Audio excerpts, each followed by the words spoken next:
How's it, guys? It's Casey here again. I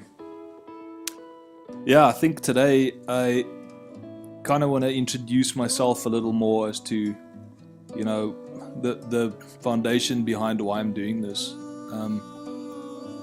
I myself am a recovering addict. I've been clean now good on, say, 10 years. I ended up a heroin addict. I was one for quite a number of years. That was, I think, the high point of the low point of my life.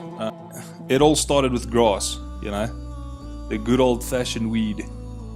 I started using this when I was still in high school. I think it was around about what people now call grade 9, say grade 9, standard 7.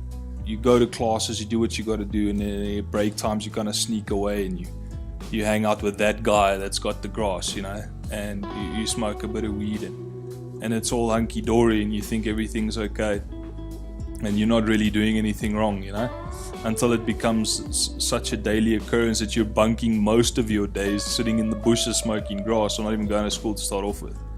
And this just progressively got worse. So that's where it kind of began. It began at school with grass.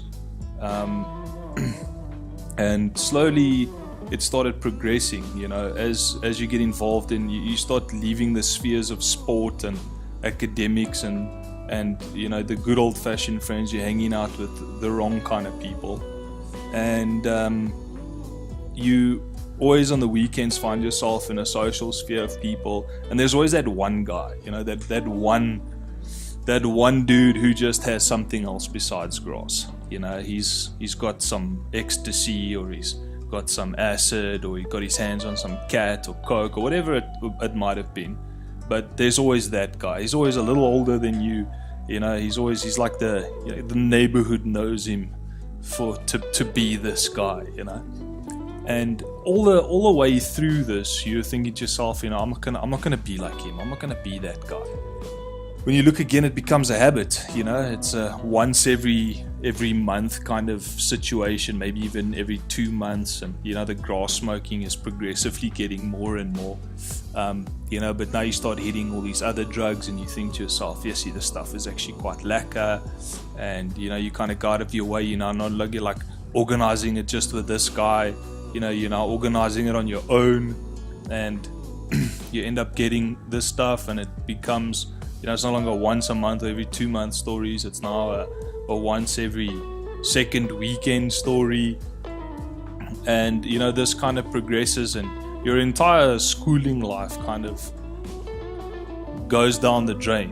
I think I was, at the end of it all, I was bunking a majority of the week, never mind a couple of hours or a couple of periods at school. You get into matric, and you're a big gun now in the school, and you are, you're no longer just a young kid, and you want to start experiencing things for yourself, and you go and do a little bit of studying, and you meet some people, and you're never gonna go meet the normal dude. You're already smoking grass and doing some other drugs on the sideline, so these are the kinds of people you're gonna be hanging out with, and you end up. In my situation, I ended up going on holiday to a small town down on the coast, and therein comes into the equation comes the one thing that is a massive issue for most guys that become serious drug addicts is the girl. This girl enters stage left into your life, and you become kind of obsessed with this girl. Also does the grass and does the drugs on the sideline. And you believe in your mind that there's nothing wrong with this, because you're not going to be that guy, right? And for me, things went. It was a very tumultuous relationship. It was very codependent. We were like obsessed with one another, but at the same time, we were always fighting with each other. Like a good drug foundational relationship should be. So it was chaos. The other issue is that this girl lived down at the coast, and I'm from Pretoria, so obviously, from day one this thing wasn't going to work. But somehow I managed to convince this girl to leave everything behind and come live with me in Pretoria. I mean, this was like, she left behind a lot to do this, and she did this. And she wasn't a bad person, you need to know this. But the foundation of it all was already broken. On the fly, if you would say, it was a relationship that wasn't going to work. But in your drug-induced brain, you think that you're living a scene out of Romeo and Juliet, and that this is going to be the most fantastic thing ever. That I started getting involved with the cough medicine. It was there was that guy. There was that guy. There was a new guy in an already broken sphere of friends. There was another guy now, and this other dude was busy with all kinds of freaking weird stuff, and added to this weird stuff that he was busy with was Lenazine and Fenzadol, which are cough medicines. Anyway, I got stuck into this stuff, 50 mils at a time, and because it's an opiate and it's got ephedrine in it as well, it kind of gives you a very strange kind of high.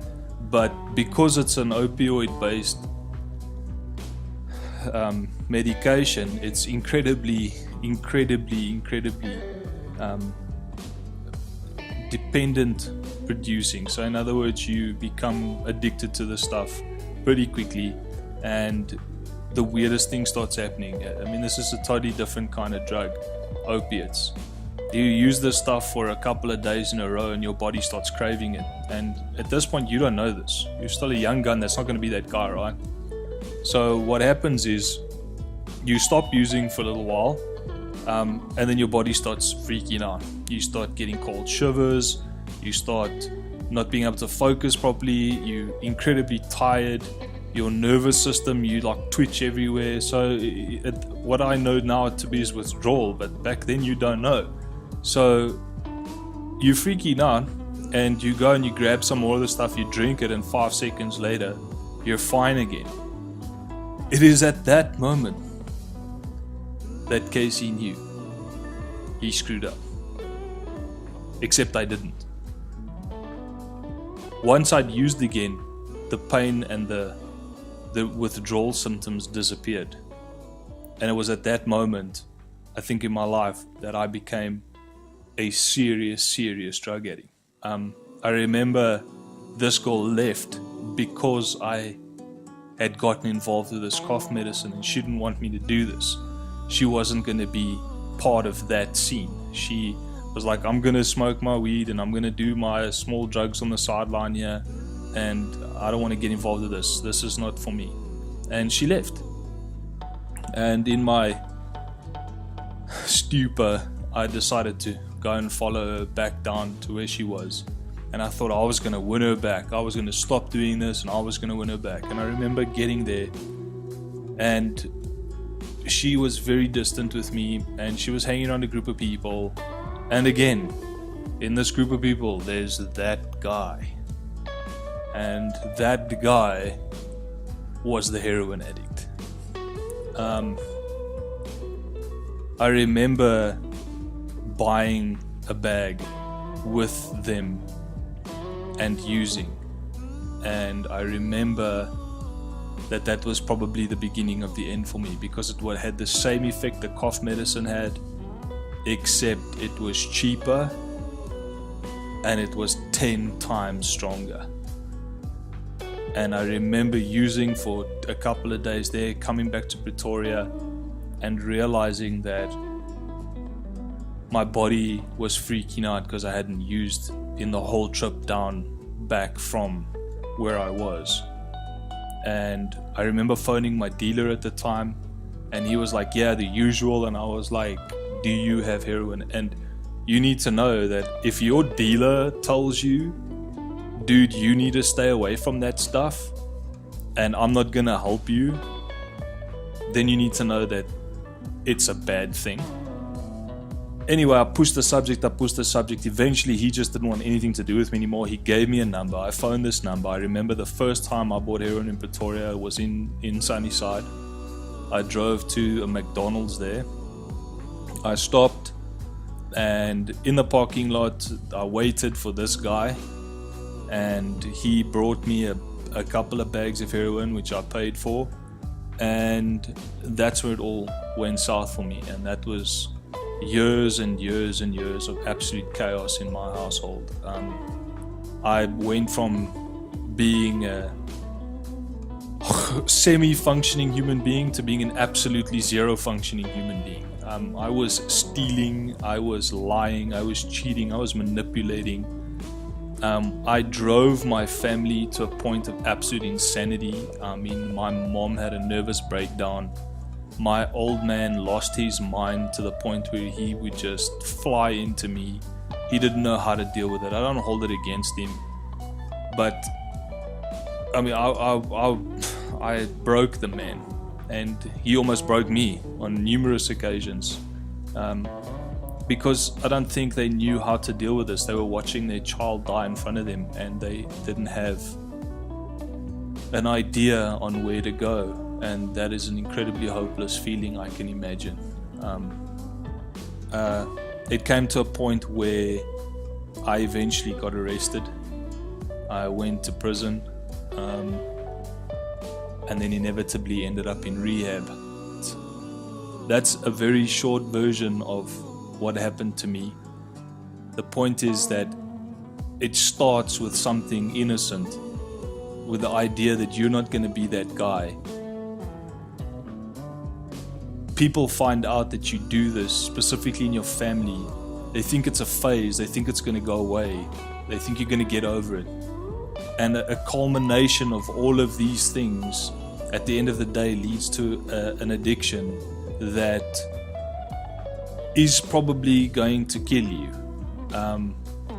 I do this every day of my life. I've been doing this every day of my life. From when I started using drugs to today is close on 20 years that I've been involved with this issue of addiction in our country, being an addict myself, and working in treatment of addicts. I've seen things, I've experienced things, I've seen hurt, I've seen loss, I've seen pain, but I've also seen people change their lives. And I think the message I'm trying to get across here is that don't believe the lie that you're not going to be that guy. Don't be the parent that when they recognize something's wrong with their kids, leave it until it's too late.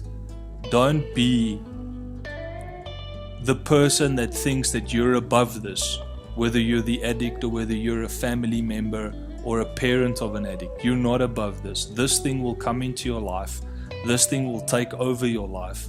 This thing will destroy everything you know, leave nothing behind but pain and hurt and loss, and inevitably, unfortunately, death.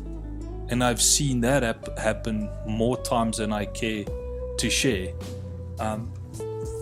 So yeah, now that you know who I am, you know where I come from, we'll probably be having a lot more conversations about my life and about what happened within my years of addiction. I want this to help you if you are an addict, and I want this to help you if you're the parent of an addict, to help you organize or help you to understand this problem, help you to correctly deal with this problem, and give you as much information as possible. So if you see this video, do me a favor and please leave a comment. Ask a question, make a statement, do whatever it is you got to do, but give me something to work with. I'm here, I'm willing. I'll find an answer for you if I don't have one. I'll get in touch with the people I need to get in touch with. I'll get you in touch with the people you need to get in touch with. But please leave a comment, ask a question, and just engage. So that was me. Enjoy the rest of your day. Have a good one.